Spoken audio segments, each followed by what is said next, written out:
In fact, our blood comes in a few different varieties. Our red blood cells contain a protein called hemoglobin that binds to oxygen, allowing the cells to transport it throughout the body. But they also have another kind of complex protein on the outside of the cell membrane. These proteins, known as antigens, communicate with white blood cells, immune cells that protect against infection. Antigens serve as identifying markers, allowing the immune system to recognize your body's own cells without attacking them as foreign bodies. The two main kinds of antigens, A and B, determine your blood type. But how do we get 4 blood types from only 2 antigens? Well, the antigens are coded for by 3 different alleles, varieties of a particular gene. While the A and B alleles code for A and B antigens, the O allele codes for neither. And because we inherit one copy of each gene from each parent, every individual has 2 alleles determining blood type. When these happen to be different, one overrides the other, depending on their relative dominance. For blood types, the A and B alleles are both dominant, while O is recessive. So A and A gives you type A blood, while B and B gives you type B. If you inherit one of each, the resulting codominance will produce both A and B antigens, which is type AB.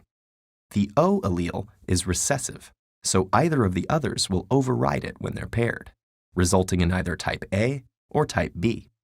But if you happen to inherit 2 O's, instructions will be expressed that make blood cells without the A or the B antigen. Because of these interactions, knowing both parents' blood types lets us predict the relative probability of their children's blood types. Why do blood types matter?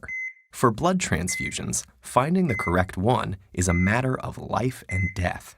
If someone with type A blood is given type B blood, or vice versa, their antibodies will reject the foreign antigens and attack them, potentially causing the transfused blood to clot. But because people with type AB blood produce both A and B antigens, they don't make antibodies against them, so they will recognize either as safe, making them universal recipients. On the other hand, people with blood type O do not produce either antigen, which makes them universal donors, but will cause their immune system to make antibodies that reject any other blood type. Unfortunately, matching donors and recipients is a bit more complicated due to additional antigen systems, particularly the Rh factor, named after the rhesus monkeys in which it was first isolated. Rh plus or Rh minus refers to the presence or absence of the D antigen of the Rh blood group system. And in addition to impeding some blood transfusions, it can cause severe complications in pregnancy. If an Rh negative mother is carrying an Rh positive child, her body will produce Rh antibodies that may cross the placenta and attack the fetus, a condition known as hemolytic disease of the newborn. Some cultures believe blood type to be associated with personality, though this is not supported by science.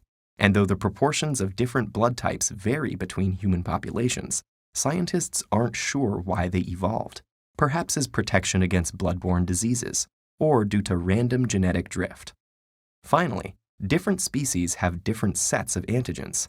In fact, the 4 main blood types shared by us apes seem paltry in comparison to the 13 types found in dogs.